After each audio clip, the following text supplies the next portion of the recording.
Doctor Chandrasekhar Thakur బొంబాయిలో సుప్రసిద్ధ ఆయుర్వేద వైద్యుడు.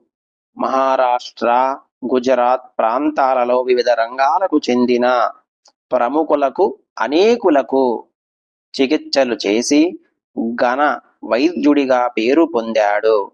ఆయుర్వేదంలో పరిశోధనలు చేసి వాటిని పత్రికలలో ప్రచురించి విఖ్యాతిగాంచిన విద్యావేత్త.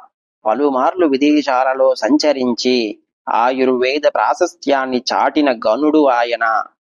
1987లో కార్యాంతరంపై నేను బొంబాయి వెళ్ళినప్పుడు డాక్టర్ చంద్రశేఖర్ ఠాకూర్ని చూడటం తటస్థించింది.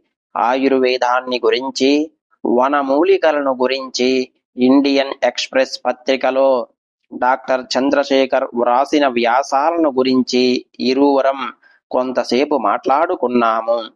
ప్రసంగవశాత్తు కొన్ని సంవత్సరాలుగా ప్రోస్టేట్ గ్లాండ్ వ్యాధి నన్ను అంటిపెట్టుకుని ఉన్నదని, శస్త్రచికిత్స ద్వారా దానిని నివారించుకోవలసిందని పలువురు డాక్టర్లు సలహా ఇచ్చారని, అయినప్పటికీ మా గురువుగారి ఆదేశాన్ని అనుసరించి డాక్టర్ సలహాను నేను పాటించలేదని, అందువల్ల ఇప్పటి వరకు నాకే విధమైన అసౌకర్యం గాని, బాధ గాని కలగలేదని ఆయనతో చెప్పాను.